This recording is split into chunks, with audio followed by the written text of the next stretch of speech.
Hey guys, it's Corby here from Buddy Fight Glasgow. I'm here with Sam Hogg, the European champion. What I'm going to do is I'm going to take you through the deck profile. This is a different deck profile from when he won Euros, but this is the improvements that he thought would be best on it. Would you like to start, Sam? So first of all, we have the buddy, which is Bladewing Phoenix. Yep. It's very pretty and it's an SP. Cool, so monsters. So we'll start off with size 2. We play 4 Bladewing, as it's the buddy, and a one cost, double attack, 5k, 2 crit is just too good. Yeah, it's very good.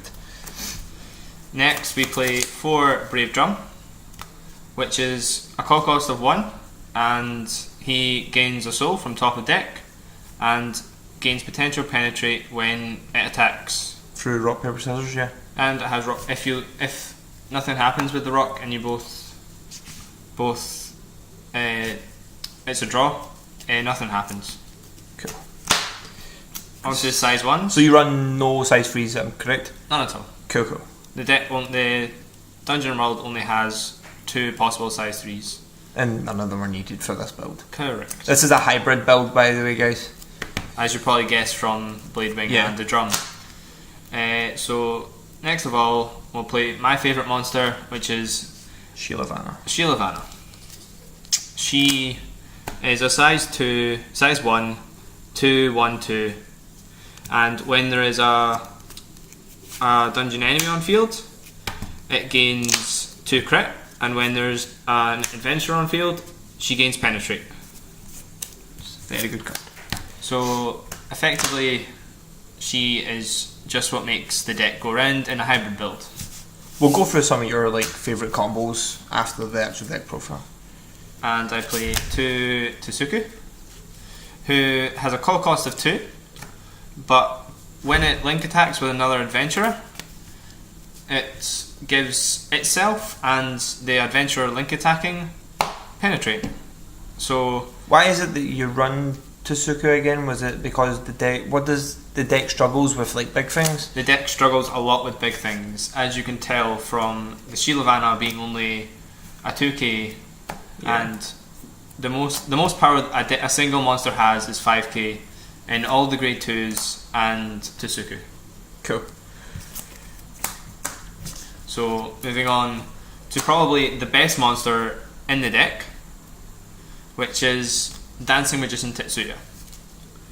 What he does is when he link attacks with another adventurer, he gives a monster in the link attack double attack, which is just because you can link that up with the item that you're still going to show and everything. It will link up potentially with the item, or per example, drum or Tsuku. So many combos. It just goes round and round and round. So the last size 1 monster is probably the most fun monster to play, which is Big Surprise Pandora. It has 5,000 2 crit, 3,000 defense, and when it is destroyed, you play rock, paper, scissors, and whoever loses, they take a damage, or if it's a draw, you both take a damage. Awesome. Cool. Spells and So moving on to spells. Spells first, yeah. The most broken thing in deck, in my opinion, which is mission card former party. What it does is when another mission card is placed on top of it, or placed in it is set as well as it, you search your deck for an adventure and you gain a life. Simple as that. It makes your deck go round. Nice. Just because it can search out your weapon, your impact, it searches anything. It searches out one of the best cards in the deck, which I'll come to in a second.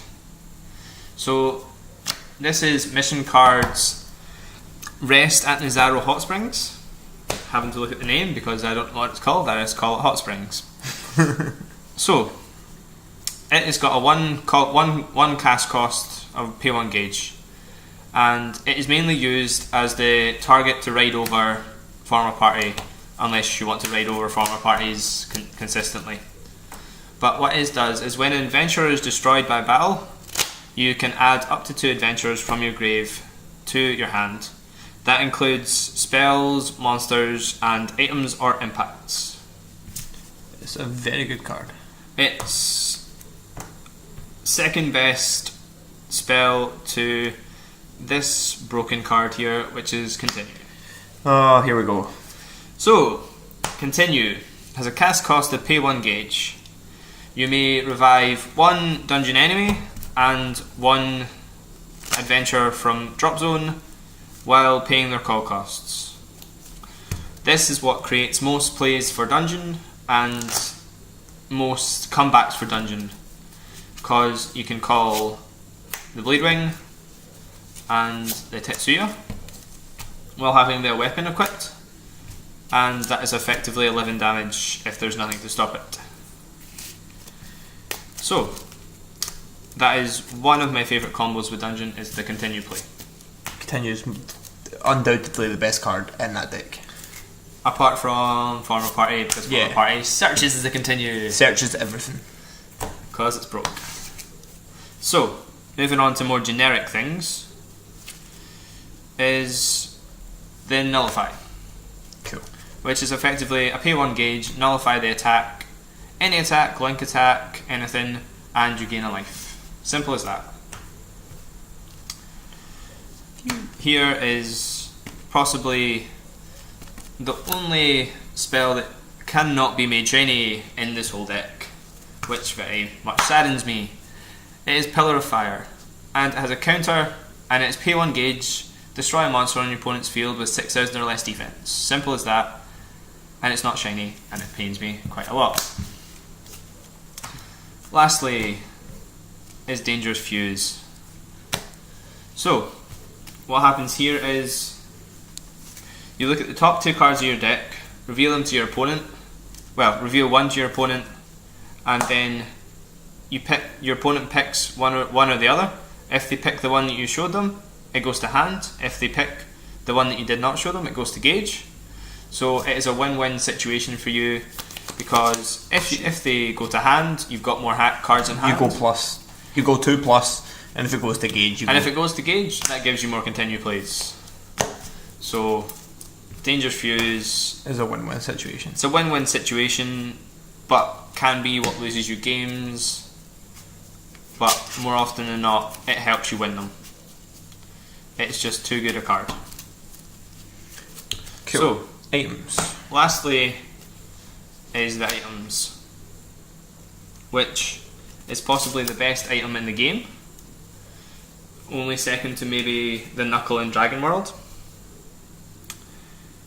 What happens is you equip this card. Well, you equip this card with discarding a singular card from hand, which is good because it can set up your Continue plays by ditching a Pandora,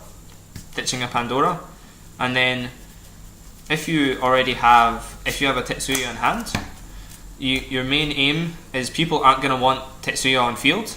So if they kill this is already engraved. That sets you up for a 1 cost bring back 2 monsters Continue play, which is just too given good. the item double attack as well, which is just so good. Because the item is a 5 free crit. Just too good. There's nothing anybody can do about it. So that is the item. Oh, when your life goes to 0, you can destroy this card, mill the top card of your deck. If it is a spell, you gain 3 life. If it is not, you lose. Simple as. So it just has so many purposes and would look very pretty in SP. Lastly is the 2 impacts that I play. Dead End Crush. It is very simple.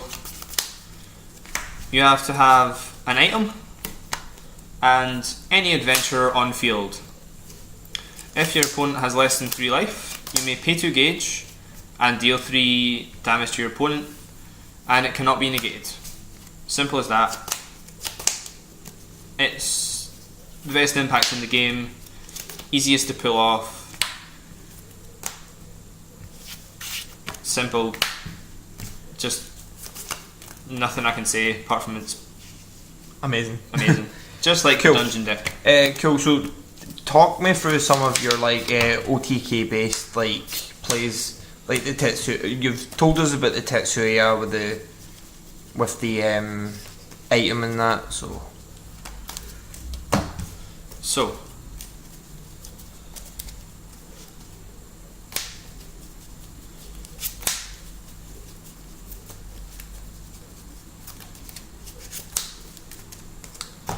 getting a copy of every card that I need. So, every combo essentially needs you to have the weapon equipped. The reason behind the not playing 4 of it is because this searches the weapon, and if it goes to grave, this searches it from grave. So any need for more is unnecessary. It just gets a wee bit cloggy. I'm even considering cutting the Tetsuya down to 3 and Shilavana down to 3 because they get too cloggy at 3. So the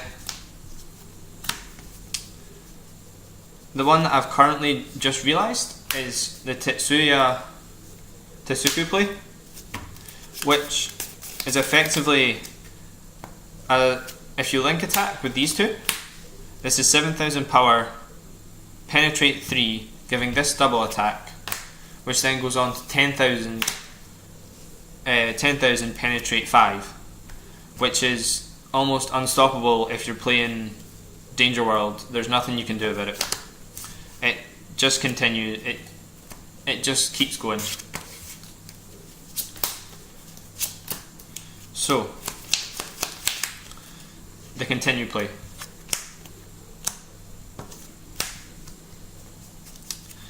If you have two gauge and a Blade Wing and a Tetsuya engrave, this is 11 damage. And then if you've got late game and say you've Dangerous Fused, if you've used this, you may add Dead End Crush on top. So that's a possible 14 damage that you can do to your opponent in one turn at a cost of 4 gauge, which the deck doesn't need. But this is a cost of 2 gauge for 11 damage. So what happens is when you play the continue, you revive back the Blade Wing and the Tetsuya, and you link attack with the weapon and Tetsuya, giving this double attack, hopefully dealing 4 damage. Giving this double attack, so it stands. Then this is another 3 damage, while Blade Wing already waits in the wings for his double attack at 5k. But say they have a big monster like in Dragon World. This is what I'll usually do, is I'll link attack for 12,000, giving this double attack and this already having double attack. So these two will stand, and that's 5 damage that they can't stop unless they have shields, which just reduces their hand a lot. And then as long as you deal with the hand, you've dealt with the game, because they struggle to get past all of this on a consistent basis. This is your push play. So again, Blade Wing is in the next combo, which is probably the combo that I favour the most, which is Blade Wing and Shilavana.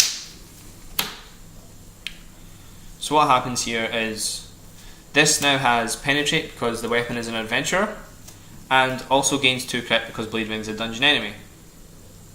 So if you want, you can link attack for 7,000 with penetrate 3, and then this can stand, and that's another 5 damage. So say this is your first turn, you've paid the gate, you paid the call cost for Blade Wing. That leaves you with a Dead End Crush potential, because this is a no call cost and this is ditch from hand. So that leaves you with the Dead End Crush play if you need it, which I have done multiple occasions. And one of the more defensive plays is the Tetsuya and the drum. again, drum will have a soul. So, say there's a drum and soul of drum. So this, you can link attack, and it has potential penetrate of attack 7000, potential penetrate of 3. But if they do not have a monster in centre, this is again 4 damage. This gets double attack. So you can then attack for 3 again, which again leads you a Dead End Crush play. So Nice. there's so many different combinations this deck has with Dead End Crush and the weapon, and all the different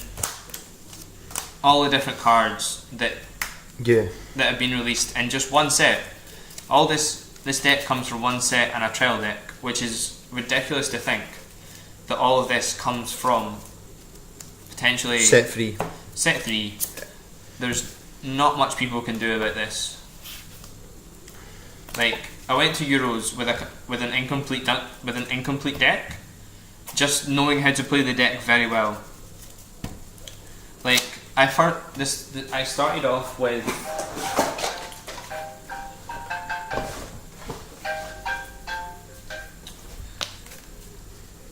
playing what I coloured Missile.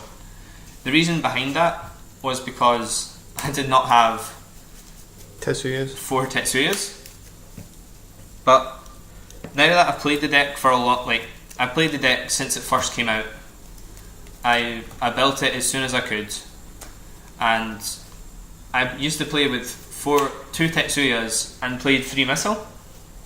I now realise that the missile isn't as bad as you think, because when she link attacks with an adventurer, she deals 1 damage. But the main thing that makes her good is the 4000 power she has, because this together gets over the halberd, which in Dragon, that's just such a key play.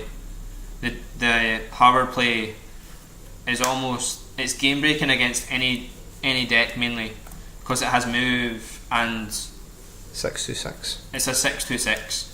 There's not much people can do about that. So, looking back on it, do you think that you would play this build or keep your original Euros build? In the Euros build, I played mission card defeat monsters over the hot springs. Yeah. Which at the time wasn't a bad choice. It was they're both a pay 1 gauge, so Yeah. they both have the same cost. They're both used as raid targets for the mission for the Pharma party. So playing either one is good. But the reason I prefer the hot springs is because for defeat monsters, you obviously, as the name says, you have to defeat the monster. Whereas you can make the hot springs play yourself, because if you have any adventurer in the centre, unless they kill that monster via effects like Cerberus in Danger World or Inferno Armor Dragon in Dragon World, they have to kill this monster by battle, which means this will always trigger no matter what. It can get you back this and another card that you want. Like, it can get you back the weapon, it can get you back the impact, or the best thing of all is it can get back this. Because this is an adventure on its card name, the hot springs does not state that it has to be a monster that it brings back to hand. It just says adventurer. So on top of all the monsters that are played, which is a total of 12 adventurer monsters. Yeah. No, it's 14 adventurer monsters on top of the 3 Glory Seeker, the 2 Dead End Crush, and the 4 Continue. That's a potential 23 targets that this deck has as an adventurer. And Mission Former Party searches out all of those 23. And this is why this particular deck is topping everything nearly around the world. So, from my experience, when I went to Euros, I didn't go expecting to win. I learned at Euros how good this deck can be. Like, I went to Euros considering playing Danger World just for fun. I wanted to play the Ace build because it wasn't released, and I've got a couple of buddy rares kicking about that I could have used, and I wanted to play the Ace build. But I look back on it and I was like, I would have been a stupid person if I did that, because this deck is just absolutely broken. Like, just a combination of these two cards is just unbelievable. It's 7 damage, or it's a 7,000 and a 5,000 attack afterwards, and all of that stems from being able to search 23 cards in your deck. Amazing. So, well, guys, that is Sam Hogg's deck profile on the Dungeon World. We can all obviously see why it's pretty much broken to all hell. I don't believe they'll be getting any support kind of soon. I wish they did, but I doubt. I don't see it happening, really. I doubt anything will come in set 4 unless they get some new archetype which completely doesn't go in with all of this, but I doubt that very highly. Bushiroad know that this deck is too good. Yeah. Because it topped in the European Continentals and North American Continentals. Dungeon were the top 3 decks in both of those. Both events.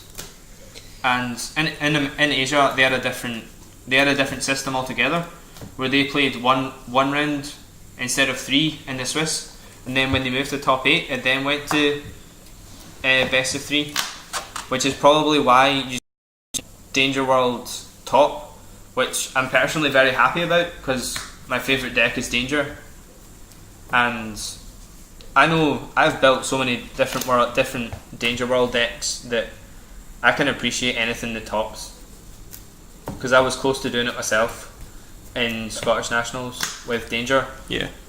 But anyway, are there any questions? Not that I can think of, mate. So, and you're happy with the build that you have at the moment, yeah? I'm fairly happy. The only thing I would potentially put in is the missile. Awesome. Cool. Well, again, guys, this is Corvey from Bushfight Glasgow. This is Sam Hogg deck profile for Dungeon, and we hope to see you in the next video. See you guys later.